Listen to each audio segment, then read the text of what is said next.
All right, it is 18 minutes gone past 5, and it's time for us to get into the marketplace. My name is Joy Ray, and on the marketplace today, well, we'll be taking a look at, well, as I like to say, consumer goods is what we'll be taking a look at. Well, figuring out how it's fared so far and the things that, hey, can be improved on. And having this conversation with me is in person is Maryam Yunusa Yakubu. She is a consumer goods analyst from Chapel Hill, Denham. A pleasant evening to you, Maryam. Good evening, Joy. And Lagos, don't forget that you as well can be a part of Marketplace this evening. Share your thoughts. Has it affected you? What are the things that you think, hey, we can improve on and make our lives a whole lot easier? So I need you to come through and share your thoughts with me on WhatsApp on 009 4440 981, and we'll get your thoughts out there. So I know that Nigerian consumer goods sector is part of the reasons why we're having the protest as it is. And majorly because things have gone up. We've seen prices of things increase to the roof at the moment. Certain things that you would buy almost or will be attributed to, as they say, the common man. I know that I saw someone who was complaining that before he could use 100 naira to buy Gary and drink, but now Gary's so expensive that he can't do that. So now we're just getting into the second quarter, and the results from Dangote Sugar posted a 104.6 billion pre-tax loss, and that in itself is mind-boggling. So I want you to actually share your thoughts. Let's even start this way, right? With the revenues for the company, right? We've seen how it is. We see how they're also struggling, trying to put things in place. How much revenue did Dangote Sugar make in the second quarter of 2024? And was this a year-on-year growth, or is this something that has been for a long time, or is it something that will keep growing in that space as well? Okay, so in Q2 24, standalone for Dangote Sugar, they recorded about 72% year-on-year growth to about 173 billion. And this growth in revenue is largely driven by price increases. As we know, last year, at about this time, the price of a 50 kg bag of sugar was about 32,000 naira, but it has actually increased by about more than 100% to about 80,000 naira now. And that is the reason why we see the significant revenue growth for Dangote Sugar. However, when you're looking at things in terms of volumes, because the purchasing power of the average consumer has declined, volumes did not grow significantly, or rather even declined as a result of sort of the tamed demand that we're seeing with consumers. That's interesting. So now that we understand that there's a big jump in the company's cost of sales, how big was the figure? And yeah, still talking about the year-on-year growth. How did he affect it? So we saw cost of sales grow by about 140% year on year, Q2 standalone to about 163 billion naira.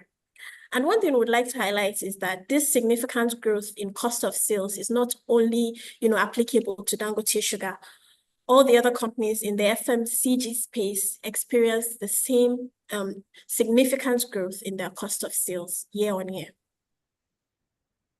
Oh, okay. So it's not just Dangote alone that's experienced this. All other companies who are actually manufacturing goods, consumer goods are also in this. So, but how is it that they're able to make, this sales go on? I know that I was talking, before we actually started this, we were talking behind the scenes and talking about how inflation has also affected even the basic things. How is it that they're able to even make gains? Seeing that, yeah, back end, it's also suffering. As we said earlier, price increases is usually what they're implementing in order to be able to record growth in their gross profits. Okay. They're employing many other strategies such as innovation to ensure that consumers stay with them. And also, many other tactics like reducing their SKUs, smaller quantities to be able to just sell more and also record profit. I like how you said sell more, and that is by making sure that they have the sachet quantity for those who actually can't get the quantity that they want. So instead of you not being able to access those goods that you want, would actually make it in smaller packs and have you have it as opposed to not having it at all.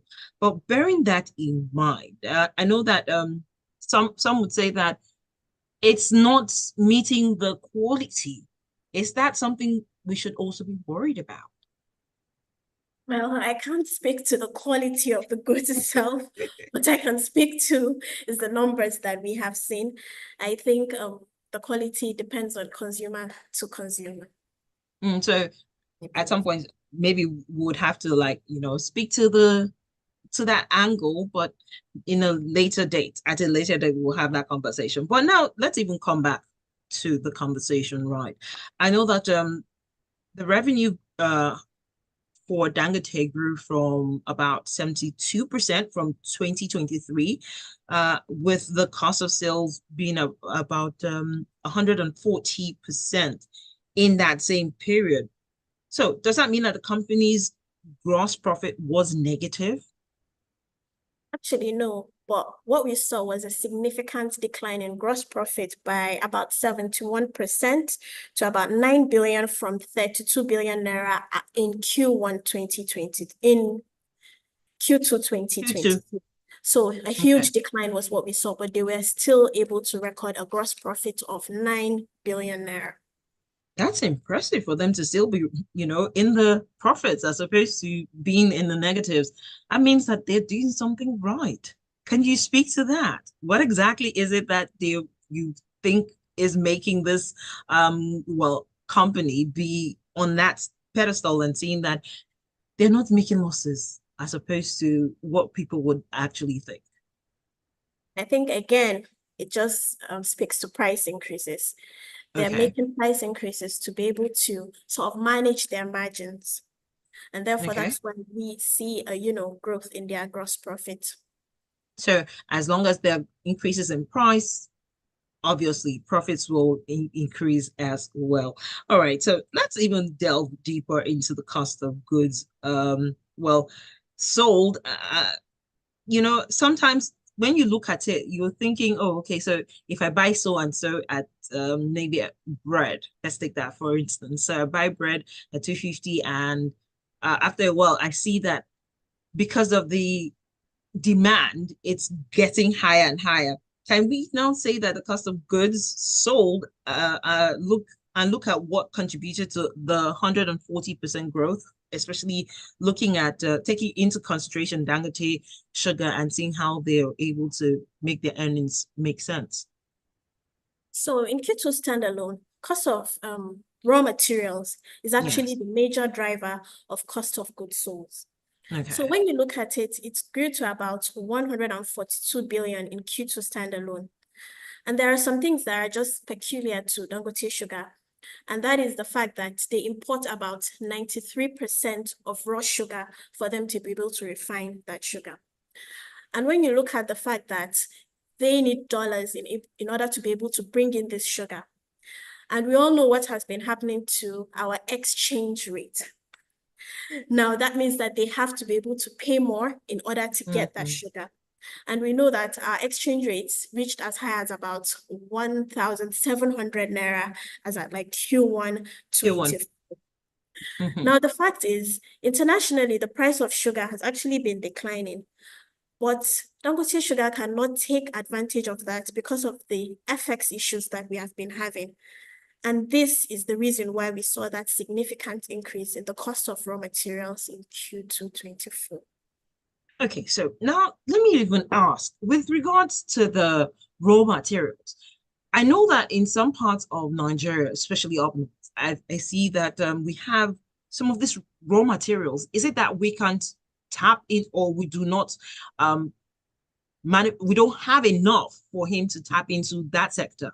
Or is it something that he can actually, put his best foot forward, grow them, and have to reduce the cost of him, trying to get FX to get this materials abroad?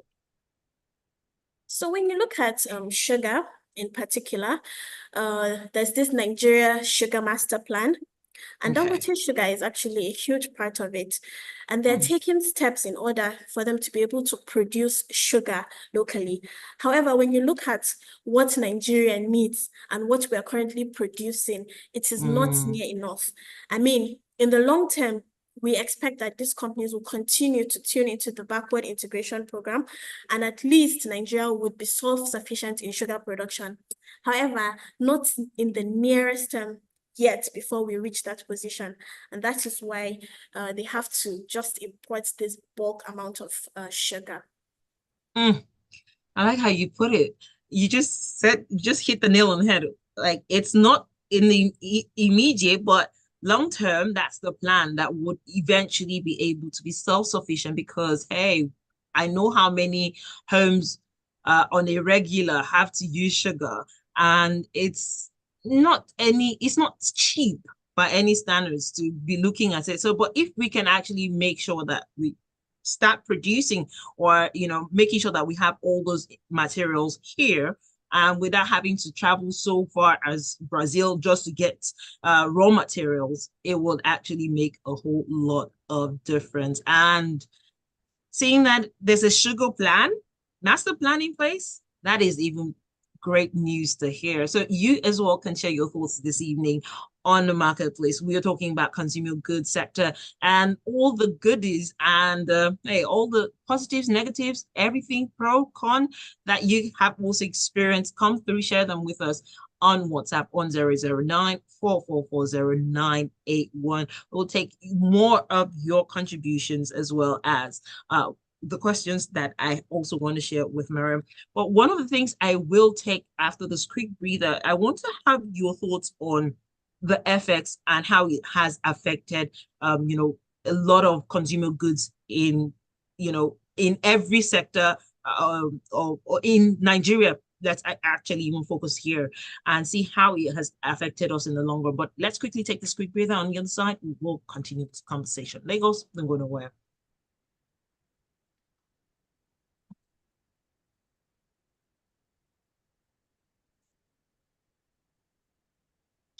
Just a quick short break, and then we're back in.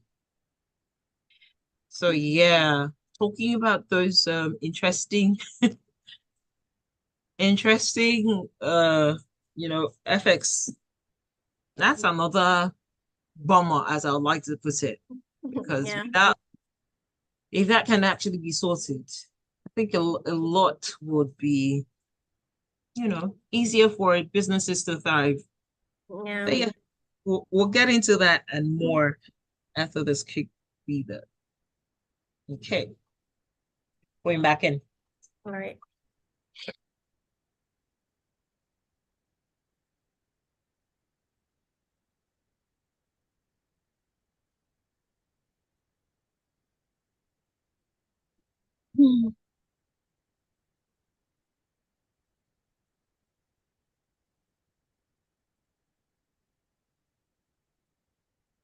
Well, it is 32 minutes gone past five, and you are still tuned into the marketplace on Smooth 98.1, your love music, love life station. My name is Joy Urueye, and today we are taking a look at consumer goods sector, and how things have actually found out, especially with the protests inside, seeing that that's part of the things that have triggered people to come out to protest. The fact that they're hungry, and the prices of goods and commodities has just made it has just skyrocketed. So hey, people can't actually get the basic things that they want, and it is why they're on the streets.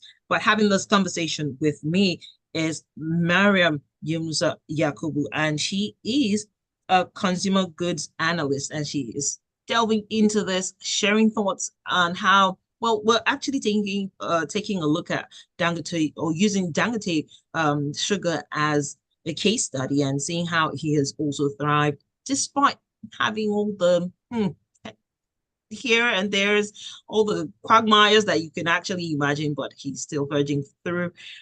Great to hear that he's also making profit as well. But you as well can share your thoughts this evening on the marketplace.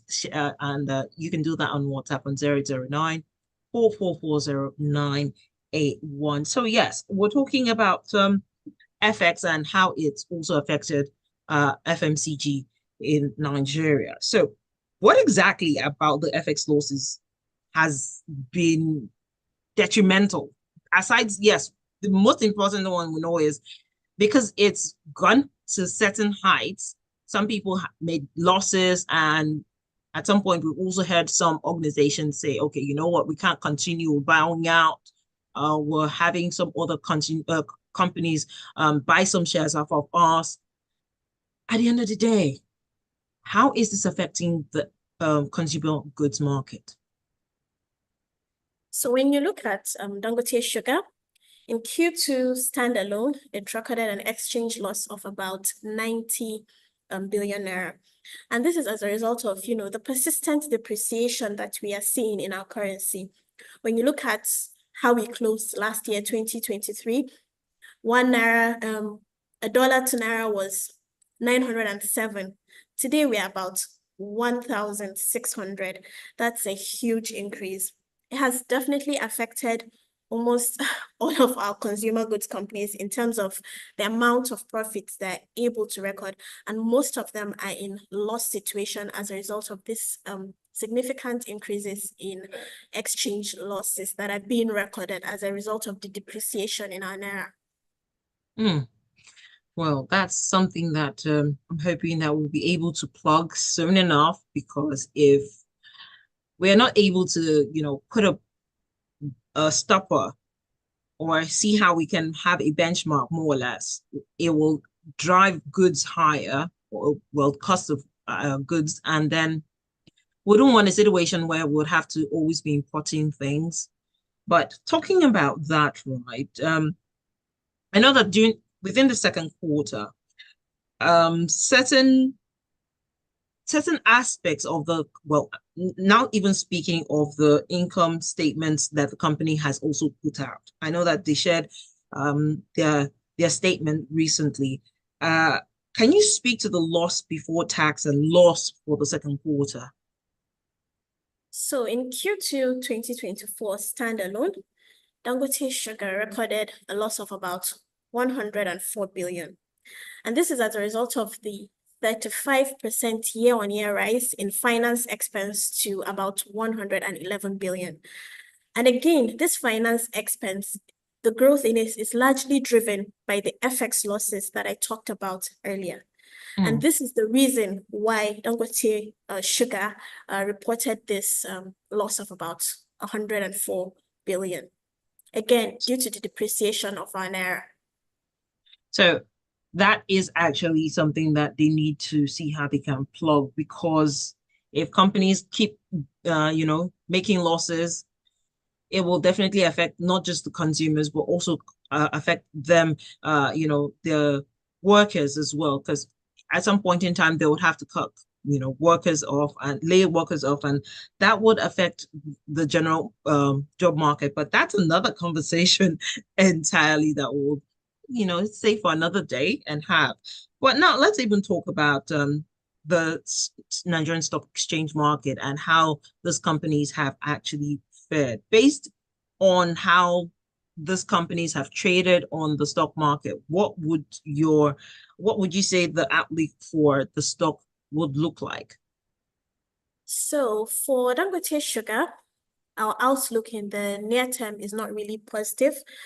And this is owing to two things. Number one is that we expect volumes to continue to decline due to weak consumer spending power. And we also expect that the pressures of FX will continue to prevail in the short term.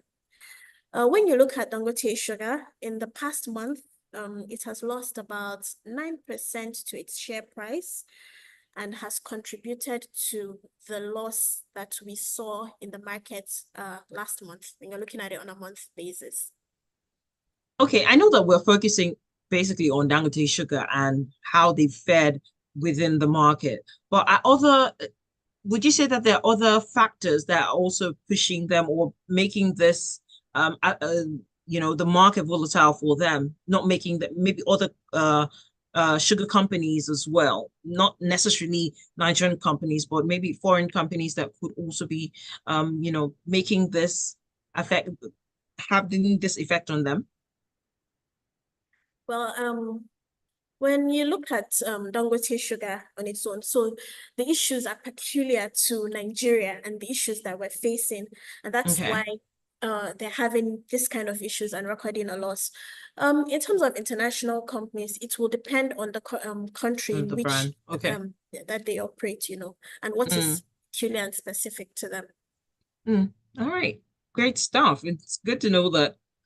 Well, it's good, but also has its own downsides to it. Saying that, hey, when you say it is peculiar to us here, or peculiar to Nigeria, it just makes it look as if, oh, okay, so there's something we're not doing right. We need to plug in all the holes so we can have a thriving, consumer goods sector, as opposed to having to always run off to other countries or run out of to neighboring countries and get things that you naturally would just, as I say, go to the backyard and just do the needful and have them come on your plate or into your cup as you can get them. Well, who knows, maybe have a farm or a bee farm and then harvest all the honeys that you need, as opposed to trying to buy from different international brands. But it's great to know that he's also trying to see how he can plug all the holes as well. So now let's even talk about how he's making the entire consumer goods. Now leaving Dangote aside, let's talk about the entire consumer goods sector and how they have been thriving. What are the challenges? Can you navigate your way and let's know what it is that they've been experiencing, aside the usual, which is some have said power has been a problem for them, insecurity. But aside those basic or the known challenges that we know out there, what other things have they also faced that is also having a negative impact on their goods? So when you look at consumer goods, I would say one of the issues that they're having is in terms of the cost of raw materials. And that is whether you're importing or you're purchasing in Nigeria. Okay. Inflation has generally made the cost of goods higher and Mm, therefore has made the cost of sales for these companies to grow significantly. Another mm-hmm, issue is FX availability for import. Another okay. issue we would say is the consistent depreciation of our currency. Those are the Mm, main issues that these consumer goods are facing. right. So, um, how can they make a way out of all these challenges? Is there a breather at some point in time? Is there a headway for them if you have to Uh, look into them a holistically? so for one, consumer goods should try and source their local materials in Nigeria, which will Okay. reduce the need for FX and will also bring down their cost. We also believe that, price increases are necessary and, Okay. for them to bring out innovative products to be able to retain their customers. We also believe that the use of capital markets to raise capital, Mm, such as using commercial papers instead okay. of more expensive overdrafts, and also reducing their reliance on foreign currency denominated debt are some of the things that they can do to start to see respite. I like that. As long as they're able to do that in good time, we will see silver lining. But another thing that we spoke about earlier before we started the program in itself has to do with the shrinkflation. And I know that that's a thing that we find right now where most people are trying to, you know what, we don't want to lose our customers, so let's make it easier for them to access certain goods. Is shrinkflation likely to continue as a cost-saving strategy from the FMCG groups? So because of the weak purchasing power of consumers, we expect that at least in the near term, shrinkflation is something that would continue, just so that consumers can be able to afford these products and also for the companies to be able to also make profit. Definitely, we see it continuing in the short term. Well, I know that I was talking about how sometimes you go and buy something before it used to have like three, all of a sudden you find two. Some will have just very, as I say, you have air more than the goods itself. But hey, we all have to find a way to save costs and still be able to get those items that we need. Well, what's your outlook for the sector for the rest of this year? So our outlook is weak. And this is based on two things. One Okay. is the weak consumer spending. We believe that revenue for FMCG companies will be Mm, driven by price increases. mhm. And the second reason why we have a weak outlook for them is because we believe that FX pressures will persist on both their cost of sales as well as finance costs. Hmm. So it's a weak situation that we're finding ourselves in, but hey, we don't know. It could just change at the last minute, and let's just be hopeful, fingers crossed, that everything turns out right at the end of the day. Thank you so much for sharing all that insight regarding consumer goods, and I'm hoping that silver lining will definitely come through and we'll all have access to the same goods that we always wanted at reasonable prices. But before I let you go, do you think that prices can actually go down if we have all the materials in place? Because it's usually said that once it goes up in Nigeria, it never comes down. We can't say whether prices will go down. What we believe is we will see some form of stability when all the conditions that we have mentioned have improved. All right. Thank you so much. So, how can people reach out to you? If they want to have further conversations, especially seeing how you've been able to break down the whole, thoughts regarding consumer goods sector. So yeah, they can reach out through my company Yes, email. well, obviously your social media handles. Yeah, so they can reach out to on LinkedIn. My name is Okay. Maryam Yunusa on there. All right. Thank you so much. And I trust you will definitely have a pleasant evening as well.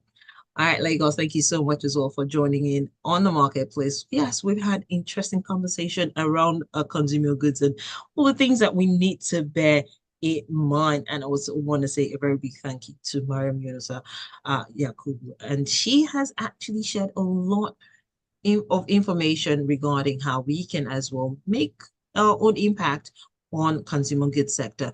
Don't forget that there's so much lined up ahead for you. So don't go anywhere. Stay tuned to Smooth 98.1.